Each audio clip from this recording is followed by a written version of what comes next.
Yo voy camino de Belén. Hola, soy Paola Huelutuña de tu programa Desarrollemos Habilidades. El presentador de Estrella de la Mañana, donde no se puede mentir, Ilich Romero Atarihuana.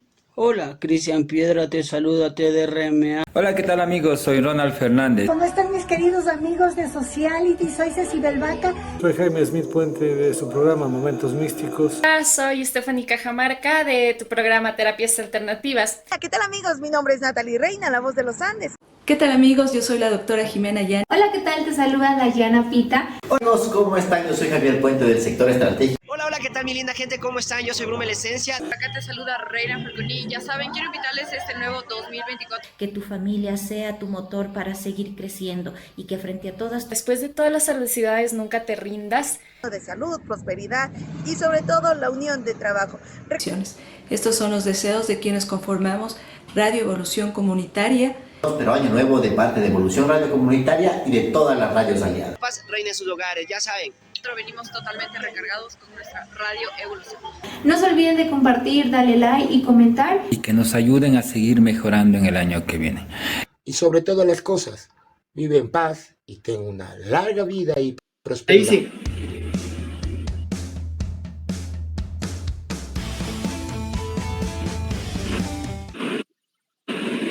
Muy buenas tardes, bienvenido a un programa más de Destellos de Dios. Este día, pues un día, en este tiempo que estamos viviendo la cuaresma, un tiempo lleno de cosas que tenemos que vivir, experimentar como cristianos. Y en este tiempo, pues también se ha querido reflexionar sobre temas que van a hacer o que van a ayudar mucho a nuestra vivencia de ese cristianismo, de esa relación con Cristo, de esa relación con Dios que tenemos en nuestra vida. En esta ocasión vamos a hablar un tema que llama mucho la atención, que es el pecado. Y para esto vamos a conversar con un amigo, fue mi compañero de hecho de estudios, el padre Francisco Fuentes, del vicariato del Puyo. Bienvenido, Francisco. Hola José, ¿qué tal? ¿Cómo estás? Te agradezco por esta invitación en este día tan maravilloso para precisamente tratar sobre estos temas tan importantes de la Cuaresma. Muchas gracias. Muchas gracias, sí. Es un tema que llama mucho la atención, justamente. El pecado, pues, por conocimiento sabemos, desde términos muy generales, pues, que es una transgresión voluntaria justamente a los preceptos religiosos. Y esto pues va no solamente de la religión católica, sino también de otras religiones, como ya sea el judaísmo o el islam. Entonces, cuando atentamos contra estos valores, contra ciertos preceptos, pues vamos a pecar, podríamos decirlo así. Pero bueno, justamente quería iniciar este diálogo preguntándote a ti, en términos generales, pues sabemos qué es el pecado, pero ya términos religiosos, términos de iglesia, ¿cómo nos podrías explicar tú, Francisco, qué es el pecado? Muy bien, hay una frase tan sencilla, digamos, para explicarlo esto, pero así también es bien profunda en cuanto a nuestra vida, a nuestra constitución como creyentes sobre todo. Se dice que el pecado es aquello que perturba el alma, ¿no? Y teniendo en cuenta que el alma es aquello que le da vida a la parte del hombre, ¿no? Al mismo hombre es aquello que le da vida. Y si el pecado viene a ser aquello que perturba el alma, el pecado viene a ser aquello que destruye el alma, inclusive podemos asociarlo con aquello que mata al mismo ser humano. De ello también muchas cosas que se da a entender o que se entiende ya con la venida de Cristo a nuestro mundo, a traernos salvación. El pecado que en un principio viene a significar muerte y perturbación del alma, con Cristo que lo destruye, que lo elimina, ahora en la persona de Él viene a representar más bien la vida en la persona de Cristo. Es eso. justamente lo que tú nos manifiestas, ¿no? Para el cristianismo, para el hombre, pues es también esa muerte, ¿no? Ese alejamiento de Dios. ¿Cómo podríamos nosotros liberarnos propiamente de ese pecado, aprovechando este tiempo de Cuaresma? De hecho, uno de los mandamientos de la Iglesia pues nos llama a esto, ¿no? A evitar el pecado, y luego pues una de las formas, de las maneras, va a ser eso, acercarnos más a Dios por medio de los sacramentos, ¿no? ¿Cómo podríamos nosotros acercarnos más a Dios? ¿Cómo podríamos nosotros evitar el pecado? ¿Cuáles serían la manera para liberarnos de ese pecado?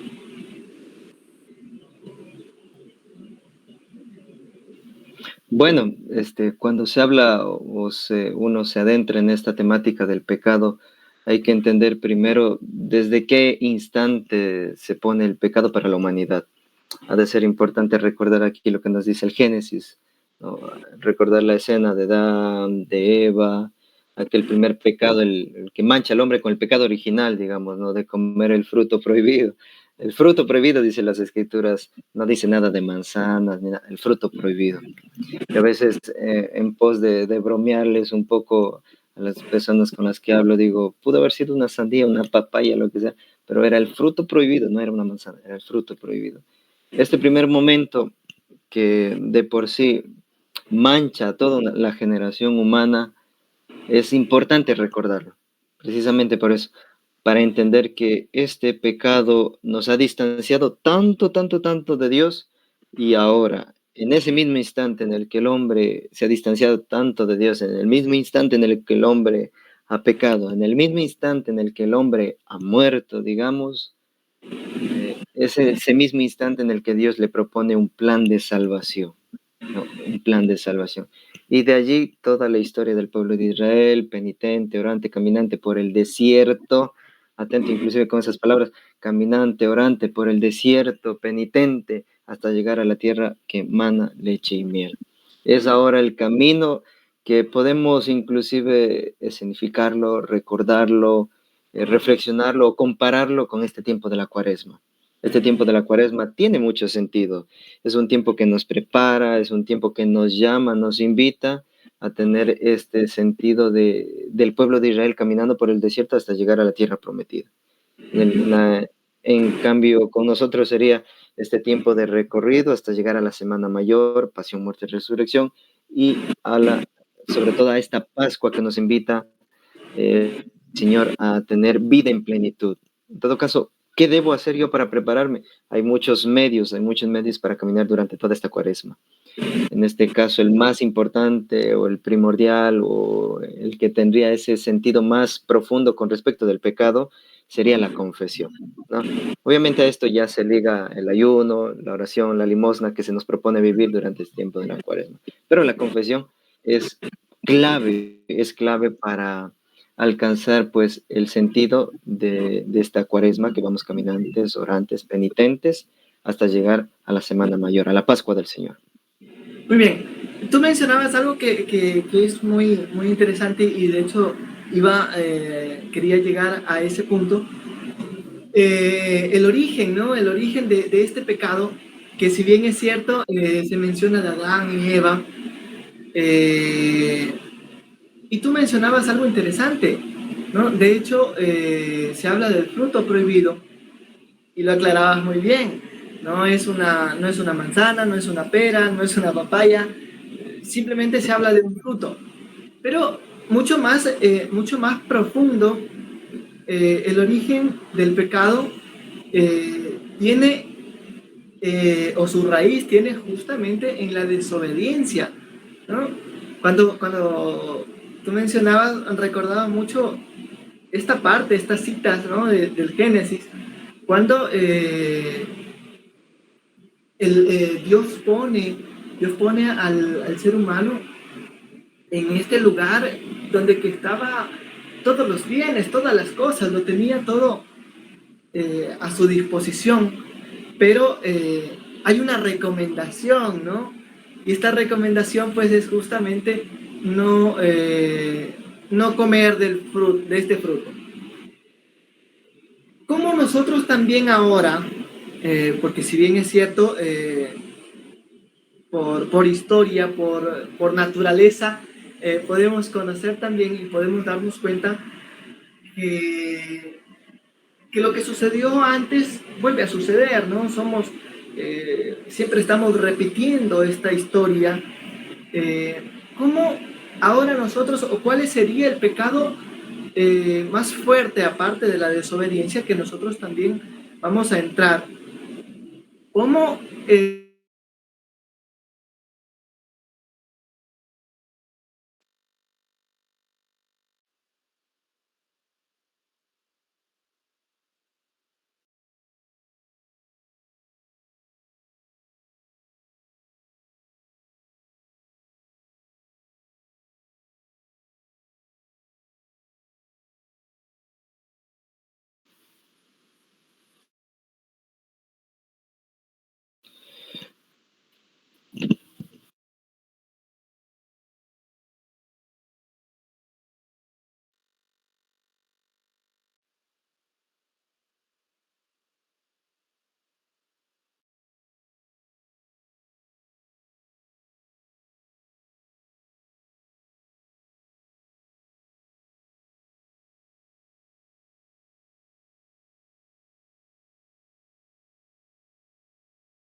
Bien, pues bueno, en cuanto a la temática del pecado, cuando hablamos con referencia a este primer origen del pecado entre Adán, Eva, cuando recordamos este momento de la desobediencia, inclusive es importante entender las actitudes que tiene el pecador, digamos así, el que ha cometido, al que ha fallado ante esta promesa que se hacía o ante esta unión entre Dios y el mismo hombre, inclusive poniéndolo, ¿no? Esta es una situación que confronta, inclusive llena de vergüenza al pecador. Por eso dice el libro del Génesis, que en cuanto se les abrieron los ojos, descubrieron que estaban desnudos. ¿Y qué es lo que hicieron? Corrieron a cubrirse, ¿no? Esto de ser importante inclusive ahora en nuestros tiempos, saber que el pecado que uno comete, sea grande, pequeño, porque el pecado es pecado. A veces dicen, no, una mentira pequeñita no es pecado. Es que no hay mentira pequeña ni mentira grande, no, que la mentira es mentira, por ejemplo, ¿no? Es igual, en cuanto al pecado, el pecado es pecado, y es aquello que mancha, es aquello que destruye, es aquello que mata inclusive al hombre, es aquello que perturba el alma. Entonces, ¿qué de maravilloso tiene esto? Cuando se habla del origen del pecado, lo maravilloso, lo más hermoso, inclusive es entender que Dios, aunque nos da esa libertad de elegir entre estar con Él y estar sin Él, que nos da esa libertad, y en esa libertad el hombre abusa y rompe esta confianza que tiene con Dios, esa unión íntima inclusive que tiene con Dios, cuando la rompe por culpa del pecado, de la desobediencia. Lo maravilloso ahí es que Dios le propone siempre una nueva forma de alcanzar la vida. Ya que el pecado es muerte, ahora le promete, pone para él la vida. Ya que el pecado es aquello que le distancia con Dios, ahora le propone aquello que le une con Dios. Pudiéramos decir inclusive que el momento más exacto en el que Dios alcanza para el hombre esa unión total, o en la que recobra esa unión que un día perdió por culpa del pecado, es con Jesucristo. Jesucristo es la clave de toda nuestra historia. Jesucristo es como la pieza faltante que tenía el rompecabezas de nuestra historia, de nuestra vida.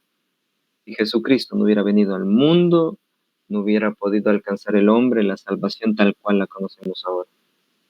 Se dice por allí de los teólogos que con respecto de la salvación de la venida de Cristo, que no se puede redimir aquello que no se asume. Es decir, que si Jesucristo no se hubiera rebajado a la condición humana, a la condición de la carne, no hubiera podido redimir la misma carne. Es decir, si no se hubiera hecho hombre, no hubiera podido salvar al hombre. y es que se ve como necesario su paso por la tierra para darnos a entender inclusive esta dinámica de Dios, esta dinámica de la salvación, esta dinámica del perdón, el hecho de que Jesús haya muerto en la cruz, en ese camino penitente hacia el Calvario, inclusive en esa noche de oración en el huerto de los olivos, le da sentido a todo nuestro existir como pecador. ¿Por qué digo como pecador? Porque cuando ya Jesús viene a darle sentido, en cambio, a la vida misma, el hecho de ser pecador queda totalmente a un lado, queda destruido, queda abolido, y el hombre no es más pecado, sino que por Jesucristo, por haber sido lavados con su sangre, por haber sido recuperados en la muerte, en la cruz, y más aún por habernos abierto las puertas del cielo en la resurrección, el hombre alcanza nuevamente la vida eterna. Hay algo muy hermoso también que el Papa Francisco dijo en una de sus homilías, por allá en unos 3 años habrá sido, yo creo. Y precisamente hablaba de esto, de la vergüenza que el pecador siente. Y dice que, nos decía en esa homilía, que el pecador se acerca a confesar sus pecados ni siquiera porque, en un principio, ni siquiera a veces porque entiende bien los pecados, ni siquiera bien porque entiende los pecados, sino porque él sabe que la salvación le va a ayudar a entender mejor aquello que ha hecho mal. Y es allí cuando entra el tema de la confesión, porque normalmente, digamos, recordando esa imagen de Adán y Eva en el Edén, en la tierra donde gozaba de la presencia de Dios y donde le falló al mismo Dios, ellos cuando cometen pecado se avergüenzan, miran, abren los ojos y se dan cuenta de la realidad, estaban desnudos y tratan de esconderse. Y por eso Dios les empieza a buscar desde lo alto. ¿Dónde te has metido? ¿Dónde te has metido? Y los encuentra. Y ellos tienen ya los ojos abiertos, digamos, a la realidad que estaban viviendo, la realidad del pecado. Y normalmente en nuestros tiempos, inclusive alguna persona, cuando ha alcanzado un pecado tan grave, o pudiéramos poner hasta ejemplos de niños, ¿no? Cuando un niño comete una travesura, cuando rompe algo, cuando la mamá le manda a ver algo y no lo hace bien, el niño inclusive a veces puede sentir miedo, ¿no? Por lo que, no sé, el regaño de los papás y por todo esto, ¿no? Siente miedo y trata de esconderse o de decir otras cosas con tal de hacer parecer que no ha hecho ninguna falta grave. Y eso pasa con Adán y Eva, ¿no? Eso pasa con Adán y Eva. El pecador, cuando se acerca a la confesión, ni siquiera entiende bien el sentido del pecado. Lo que sí entiende bien es que por medio de la confesión ha de alcanzar nuevamente aquello que ha perdido, que es la gracia de Dios. Por medio de la confesión ha de alcanzar y ha de recuperar nuevamente esa unión, esa relación con Dios. No entiende bien el pecado, sabe que es algo malo, sabe que es algo que le ha alejado de Dios, pero es allí, en la gracia de Dios, en el hecho de quedar absuelto de toda culpa, cuando verdaderamente entiende que lo que ha hecho estuvo mal, que lo que ha hecho era estar en muerte y ahora con lo que ha alcanzado es nuevamente alcanzar la vida eterna. De esto quisiera mencionar algo breve también que nos dice el catecismo de la Iglesia Católica acerca del pecado. Dice en uno de los apartados, en el numeral 983, el Señor quiere que sus discípulos tengan un poder inmenso, quiere que sus pobres servidores cumplan en su nombre todo lo que había hecho cuando estaba en la tierra. Y de esto San Ambrosio hace referencia del mandamiento, ¿no? que hace, vayan por todo el mundo, bautícenlos, expulsen demonios, a quienes les perdonen los pecados les quedarán perdonados, a quienes lo que aten aquí en la tierra quedará atado en el cielo, lo que desaten aquí quedará desatado en el cielo. Todo esto inclusive le da sentido al hecho de la confesión, porque surge aquí también la problemática de que los hermanos de otras denominaciones cristianas, pudiéramos decir, batallan mucho en el sentido de la confesión porque dicen, claro, ¿por qué confesar nuestros pecados con una persona que también es pecadora? En este hecho se refieren a los sacerdotes, ¿no? ¿Por qué confesarnos con alguien igual a nosotros? Y es que ha de ser importante entender que pudiéramos ser iguales en cuanto a naturaleza, la naturaleza humana, pero en cuanto a condiciones todavía aún por el hecho de ser consagrados, por el hecho de ser ordenados a través de este sacramento, en cuanto a realidad misma más profunda, trascendental, hay algo de diferencia, hay algo de diferencia, es el hecho de ser sacerdotes para Dios, de la Iglesia de Dios, por medio de este sacramento del orden sacerdotal. Debería ser entendido así. Y es lo que nos dice el catecismo con respecto de, haciendo referencia a los apóstoles y por medio de los apóstoles, haciéndonos entender a nosotros el valor y la presencia de la presencia de un sacerdote en medio de una comunidad. Cuando la comunidad empieza a caminar sola, no encuentra la dirección total ni encuentra el punto clave para alcanzar la salvación de Dios. Y es allí cuando el sacerdote empieza a cobrar sentido o le da sentido a esta comunidad en este caminar hacia ese encuentro con Dios en medio de la realidad misma. Ya no está Jesucristo en medio de los apóstoles para acudir a Él. Ya no está Jesucristo.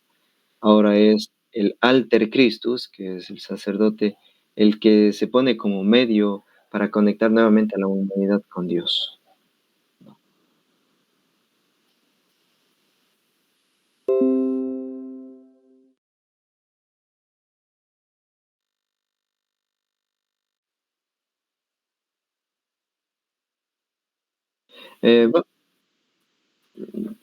Bueno.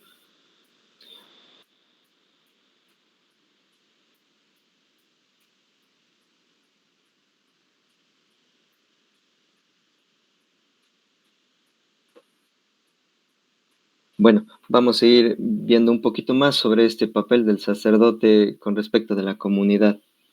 En nuestros tiempos, a veces cuando nosotros oramos, cuando nosotros dirigimos nuestra conversación más íntima con Dios, ha de parecer que Dios ni siquiera nos escucha. Pareciera que le estamos hablando simplemente a un pedazo de galletita, como dicen nuestros hermanos de otras denominaciones, inclusive hablarle a esta cajita de madera, el sagrario, ¿no? Hablarle a esta cajita de madera a un ser que ni siquiera está ahí, ¿no? Pareciera ser que fuera así, pero no.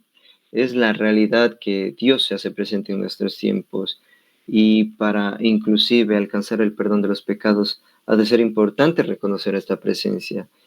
En antiguo se creía que nada más por el bautismo ya una persona podía alcanzar todo el perdón de los pecados. Aquí está el bautismo que hacía Juan, que precisamente él dice, mi bautismo es nada más con agua. Y este sentido del bautismo con agua es un bautismo muy superficial.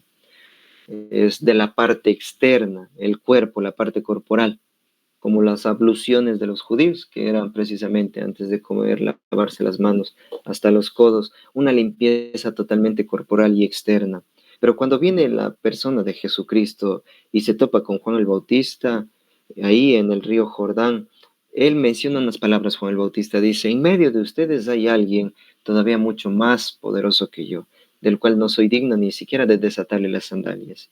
Él les ha de bautizar con el Espíritu Santo. Mi bautizo es solo de agua, pero Él les ha de bautizar con el Espíritu Santo.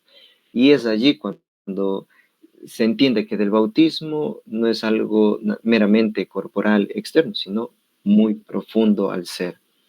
Y es como el bautismo, la entrada a vivir una vida en santidad, una vida en limpieza, de haber estado manchados por el pecado original que ha sido la desobediencia de nuestros primeros padres, ahora por el bautismo en el Espíritu Santo, el bautismo de Cristo, nuestra vida ha alcanzado a borrar no solamente el pecado original, sino los demás pecados cometidos. Pero la realidad del cristiano no solamente se queda ahí, no solamente se queda en el bautismo del Espíritu Santo, en el bautismo primero que nos introduce a la familia de Dios, a su iglesia, a la iglesia de Cristo, del cual Él es la cabeza, sino que en este camino ya de caminar como cristianos, después del bautismo, el hombre, por su naturaleza misma, puede volver a equivocarse, puede volver a perderse, a caer en pecado, dejarse llevar por las tentaciones y caer en el pecado. Es allí cuando el sentido de la confesión toma más sentido aún. Hemos sido ya limpiados del pecado por el bautismo, pero nos hemos vuelto a manchar nuestra realidad humana y sobre todo trascendental, la parte del alma, que es aquello que le da vida, está manchada nuevamente por nuestros pecados. ¿Cómo volver a recuperar eso que habíamos alcanzado? Por medio de la confesión. Por medio de la confesión.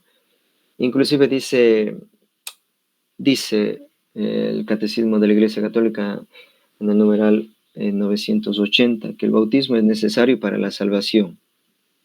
Este sacramento de la penitencia, como lo es el bautismo para quienes aún no han sido regenerados, ¿no? El sacramento de la penitencia es importante para aquellos que quieren verdaderamente una salvación, así como aquellos que estaban todavía dispersos por el mundo, por el bautismo vienen a formar parte de la iglesia, a conocer a Cristo y la salvación que Él nos propone. Ahora por la penitencia, por el sacramento de la confesión, es posible mantener esto que hemos conocido. De último, nada más yo quisiera mencionar algo pequeñito acerca de una parábola que le da mucho sentido a este sentido, le da sentido al hecho del perdón, ¿no? Al hecho del perdón. Es la parábola del Padre Misericordioso, o como comúnmente se lo conoce, la parábola del Hijo Pródigo. Es en esta parábola, sobre todo en el encuentro que tiene cuando el hijo ya ha ido a malgastar su herencia y vuelve para la casa del padre, él viene mencionando 3 cosas durante el camino. Padre, he pecado contra el cielo y contra ti, ya no merezco llamarme hijo tuyo. Ya no merezco llamarme hijo tuyo, trátame como uno más de tus esclavos. Esto viene el hijo pensando para decirle a su padre. Y dice la parábola, dice las escrituras, que aún el hijo estaba a la distancia, muy a lo lejos, y el padre lo alcanza a ver al hijo. Y es el padre el que sale a encontrar a este hijo. Normalmente dijéramos un padre que estuviera enojado, esperar a que el hijo venga y a ver qué le dice. Pero es este Padre misericordioso el que sale al encuentro del hijo. Dice además la parábola, dice las escrituras, que es el padre el primero el que se lanza, lo abraza y lo llena de besos. En sí nos muestra la ternura de este padre que incansablemente ha estado atento a la llegada de su hijo. Este hijo le empieza a decir, Padre, he pecado contra el cielo y contra ti. Ya no merezco llamarme hijo tuyo. Y es que precisamente el pecado es aquello que rompe, que distancia, que aleja la distancia, la cercanía más bien rompe entre padre e hijo.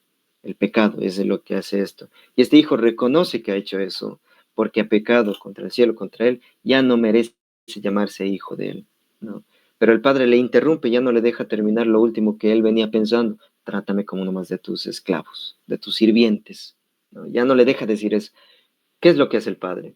Manda rápido a traer un vestido nuevo, un anillo y sandalias. El hecho del perdón está aquí.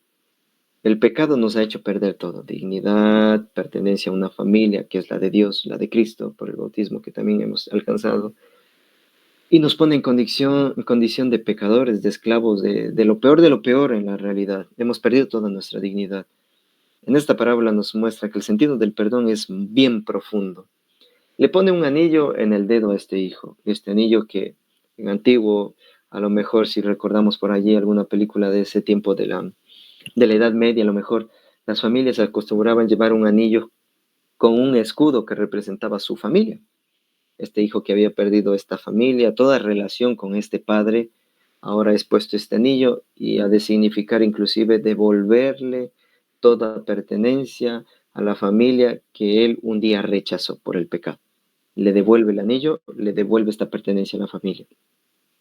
El hecho de ponerle un vestido nuevo, ¿qué era lo peor de lo peor en ese tiempo? En Jesucristo se muestra, a él los crucifican desnudo, prácticamente desnudo. Aunque en las imágenes lo veamos un poco cubierto con alguna tela, Jesucristo en la cruz, en realidad, o la realidad de esos tiempos era que el que moría en la cruz debía estar totalmente desnudo, porque era la peor vergüenza para toda la sociedad, la peor vergüenza, lo peor de lo peor. Y este hijo estaba desnudo. Por eso le ponen vestiduras nuevas, un vestido nuevo. Le devuelve la dignidad a este hijo. Y además de devolverle la dignidad a este hijo, le pone zapatos nuevos. ¿Quiénes no llevaban zapatos en el tiempo de Jesús, en el tiempo del pueblo de Israel? Pues precisamente los esclavos, los sirvientes. Pero este padre, al ponerle zapatos, le devuelve no solamente la condición de haberle perdonado los pecados, sino que le devuelve a la familia. No como un esclavo, no como un sirviente, sino como verdaderamente su hijo. Como verdaderamente su hijo. Aquí está el sentido del perdón. A veces cuando nos acercamos a la confesión, pensamos que solamente es necesario que el sacerdote les hable, les aconseje bonito. No, ni siquiera eso es importante. Bueno, sí es necesario, pero no es importante. Porque suele pasar, ¿no? Que dicen, no, este padre no habla bonito, por eso no me gusta confesarme con él. Pero no, ese es el hecho de la confesión. El hecho de la confesión es sentirse perdonado y amado por Dios. Sentirse amado y perdonado por Dios.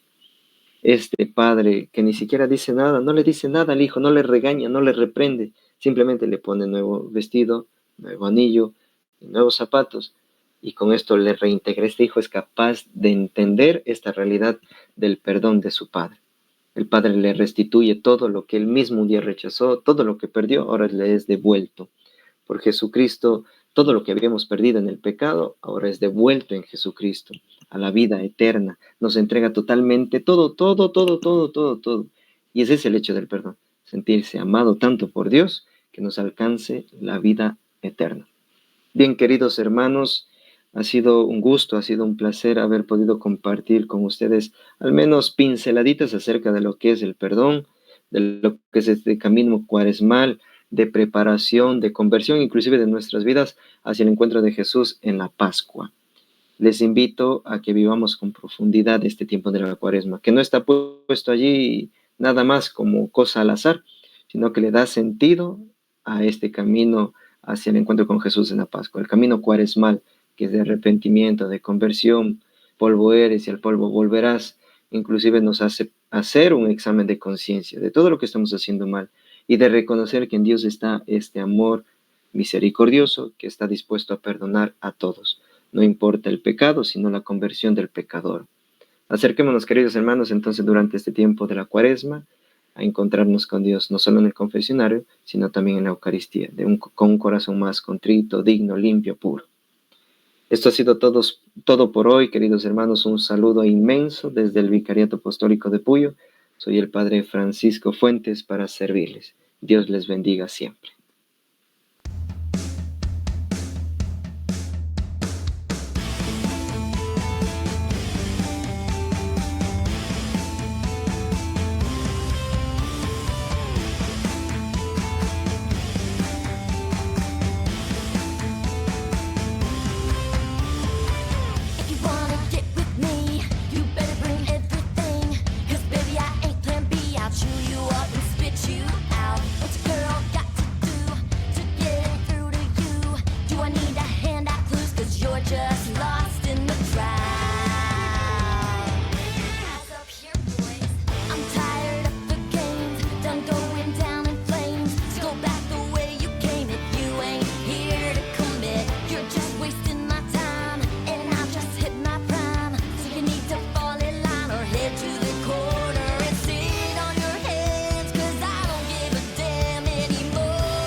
Get hot.